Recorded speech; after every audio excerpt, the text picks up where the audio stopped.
Ça va tranquille? Dans cette vidéo, on va parler de 3 émissions plus ou moins connues qui ont été tournées IRL et qui ont laissé leur décor abandonné par la suite, qui entre-temps est toujours en décomposition ou alors a été totalement détruit. Perso, dans ces 3 émissions, il y en a une que je regardais quand j'étais plus petit et les autres, j'en ai plus entendu parler sur internet. Et leur découverte m'a incité à faire des recherches pour me renseigner sur ce qui est devenu le décor, etc. Du coup, voilà, on va commencer avec l'émission la plus récente et on va finir avec la plus ancienne. Ok, let's go!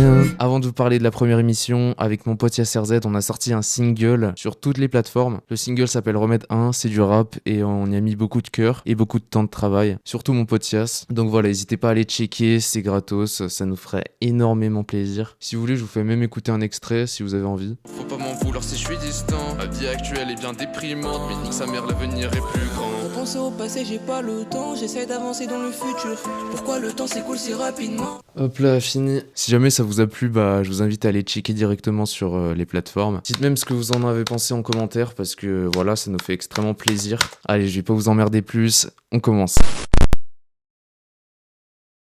Splatalot, c'était un jeu télé de parcours avec un style un peu médiéval, dans lequel il y avait des adolescents qui étaient invités par le plateau télé et qui étaient appelés les attaquants dans l'émission. Et leur but, c'était de s'affronter sur 3 manches. Traverser les douves, échapper à la palissade et capturer la couronne. Perso, ça me fait beaucoup penser à un jeu, Fall Guys. Oui, je dis Fall Guys et pas Stumble Guys et je vous en mets. Plus sérieusement, je pense que Fall Guys s'est inspiré de beaucoup de jeux de parcours, pas forcément que Splatalot. Déjà, je pense ça parce que la plupart des maps Fall Guys font beaucoup penser à des maps de plateau télé de parcours, mais il y a aussi le gameplay qui fait beaucoup penser aux jeux télé en fait. Donc voilà, je pense que Splatalot fait partie des jeux qui ont inspiré Fall Guys et c'est mon avis, c'est une théorie, j'en sais rien en fait. Et aussi les attaquants doivent éviter des mecs déguisés en gladiateurs. L'émission elle a commencé à Amarante en Ontario au Canada et elle a duré 2 saisons sur 3 ans parce que du coup elle s'est arrêtée en 2013 tout en laissant le décor totalement ouvert aux personnes qui le découvrent. Il y a directement eu des youtubeurs, des habitants etc qui ont commencé à visiter le décor totalement librement. Et franchement, si j'avais pas 6 ans au moment où ça s'est passé, je pense que j'y serais allé avec des potes au Canada, juste pour ça. Parce que faire un urbex dans un décor télé avec un style un peu enfantin, je vous jure que ça doit être incroyable. J'ai déjà fait un urbex dans une école maternelle, mais rien que dans une école maternelle, ça m'a fait un truc de fou. Oui, j'ai des cassettes. Cassettes, c'est de ce média, frère. Putain, et dire que je suis allé dans cette école pour présenter une histoire. Non, allume pas. Pourquoi? Ça a explosé. Mais là, on peut le voir. Il y a un mec qui passe. Alors, j'imagine même pas dans un décor pour les enfants, enfin un décor qui est fait pour que les enfants regardent l'émission. Sur place, franchement, tu dois être premier degré ultra nostalgique parce que déjà c'est un décor abandonné, mais aussi parce que c'est un décor style enfantin et l'enfance c'est le thème principal de la nostalgie. Si t'as pas d'enfance, t'as pas de nostalgie. Vous voyez les gros golemons qui font des TikTok style ah Fortnite Prime c'était quelque chose, hein, maintenant Fortnite c'est trop nul, pareil pour Minecraft. Non! C'est faux, frérot, les manips qu'il y a dans Fortnite à l'époque, elles puaient la merde. Et les versions Minecraft de l'époque, j'ai su retourner, ça pue la merde. Tu te sens mal parce que t'as l'impression qu'il y a rien. Vraiment, t'as l'impression d'être tout seul ou limite coincé dans le passé ou alors dans une démo, tellement il y a rien. Donc moi je dis, c'est juste la nostalgie qui nous fait croire que le Prime c'était avant et du coup on n'est jamais satisfait de ce qu'on a actuellement. Bref, là je suis allé grave loin, c'était pas ça le sujet principal. Bon du coup, pour revenir au sujet principal, je disais que j'aurais bien aimé faire un urbex là-dedans, mais du coup j'aurais peut-être reçu des documents qui me forceraient à délete les vidéos parce que sinon bah tribunal, procès etc. Je dis ça parce que ça arrive à pas mal de gens à skip. Autre info intéressante, si vous tapez Splatalot sur Google, vous aurez accès à beaucoup de photos du site avec un ciel gris, de l'eau statique, ça c'est horrible, et des zones du décor totalement délabrées où la nature a repris le contrôle carrément. Rien à voir avec l'émission de base. Vraiment comparer une vidéo de l'émission avec une vidéo urbex ou une photo, vous allez vous rendre compte c'est pas du tout la même ambiance. Info importante, Marvel Media, la société propriétaire de l'émission, elle voulait de base qu'il y ait un reboot de l'émission et que tout reprenne. Petit problème qui risque de boucler cette première partie de la vidéo, ils ont abandonné l'idée et ils ont démantelé le décor. À cause du coup pour protéger le site, des gens qui veulent l'explorer, d'un public qui était trop faible. Peut-être pas au début de l'émission, mais depuis que tout s'est arrêté, le public il a disparu quoi. Il a grandi, il est passé à autre chose. Du coup ça risquait d'être un énorme flop et une perte d'argent gargantuesque.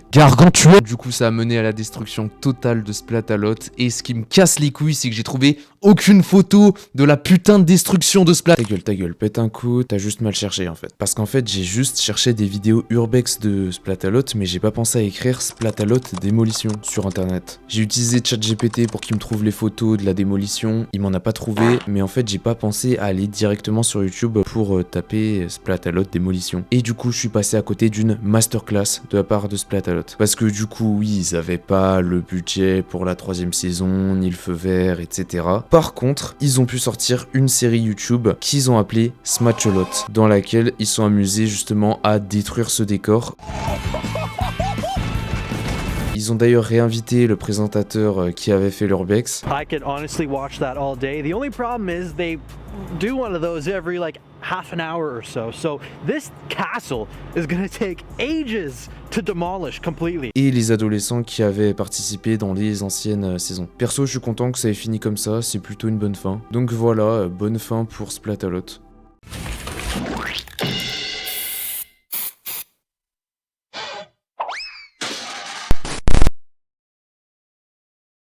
Avant que la vidéo continue, je vous invite à vous abonner à la chaîne YouTube juste là. C'est casse-toi frère. J'ai pas besoin d'un golemon pour faire ma promo. N'hésitez pas aussi à me rejoindre sur Twitch. On n'est pas hyper nombreux donc ça me permettra de discuter avec vous si jamais vous venez sur le live. Je joue un peu à tout type de jeux, des jeux très connus comme Fortnite ou Minecraft et des jeux moins connus comme Baldi, Binding of Isaac, etc. C'est aussi l'occasion de me voir sans mon masque parce que là c'est clairement un effet que j'ai rajouté avec mon logiciel de montage. Parce qu'en fait ouais, je monte pas ma tête sur cette chaîne mais je la monte sur Twitch par exemple. Alors déjà pour commencer, ceux qui n'ont pas connu les Teletubbies, remettez votre vie entière en question.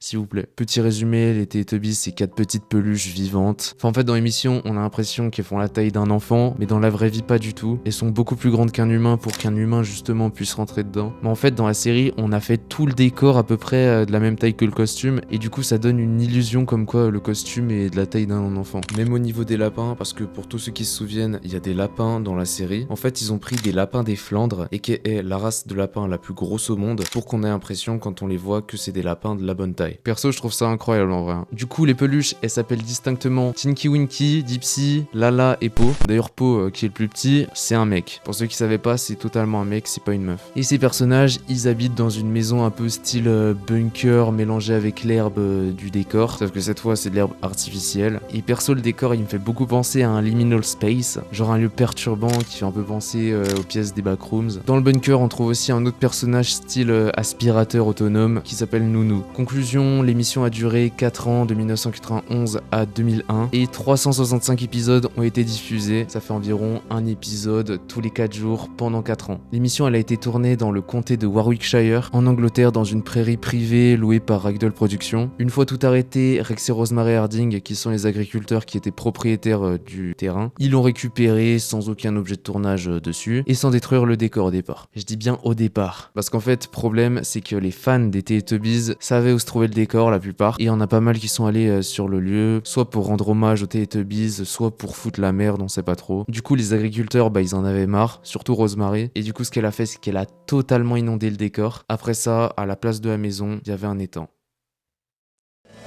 Over the hills and far away, Teletubbies come out to play. Oh no, they don't, it's a fucking lake now.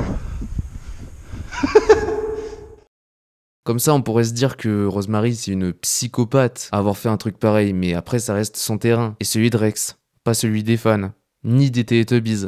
Ça l'était avant, plus maintenant. Donc à un moment, il faut changer de disque et laisser les gens tranquilles sur leur territoire. Je dis ça, mais même moi, j'aurais fait un urbex si j'avais la possibilité, et si j'étais né surtout. Parce que ouais, le truc assez lunaire dans tout ça, c'est que j'étais même pas né quand tout est arrivé. Et du coup, quand mes parents, ils m'ont collé le nez devant la télé, devant les Teletubbies pour m'éduquer, parce que c'est clairement une émission pour éduquer les gosses, hein. De 1, l'émission, elle était finie depuis longtemps, et de 2, le décor aussi. Et ça, j'en étais même pas conscient. Bref, fin assez tragique pour le décor des Teletubbies. Info importante, Joe Urbex, qui est un youtubeur français, a posté une vidéo quelques temps après le tournage de celle-ci, dans laquelle il s'est pointé au lac des Teletubbies pour justement explorer l'intérieur du lac. Je vous spoil pas, je vous invite à aller voir sa vidéo que je mets dans la description. Il a aussi fait le point sur l'histoire des Teletubbies, un peu comme moi, mais après le tournage de ma vidéo. Du coup, je m'y attendais pas. Bref, allez voir, c'est vraiment une pépite.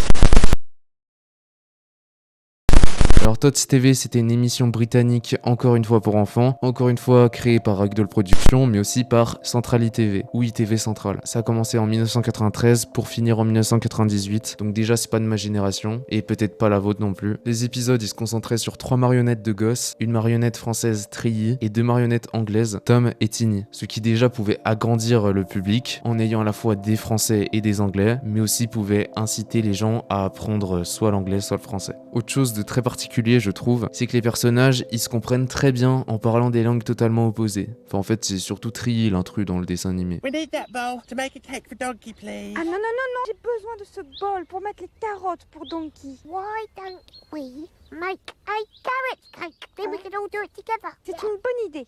Good idea. Il y a aussi à côté de ces persos un âne de compagnie qui habite juste à côté de la maison et un petit chien qui se cache à 24 et que les Tots ne connaissent pas vu que il se cache. Petite info intéressante, ou pas, Tots ça veut dire Little Shield, donc petit enfant. Voilà. Une fois l'arrêt de l'émission, la maison était totalement oubliée dans le comté de Warwickshire. Oui, on parle bien du même lieu que l'endroit des Teletubbies, parce que c'est Ragdoll en fait. Ils avaient pas se déplacer à 300 000 km quand il y a d'autres terrains libres pour faire leur émission. En tout cas, à ce que je sais, il n'y a pas eu vraiment d'événements problématiques par rapport au décor. Contrairement à Splatalot et aux Teletubbies, il y a bien eu des urbex, mais je suis pas sûr que ça ait fait chier grand monde, vu l'endroit où a été placée la baraque.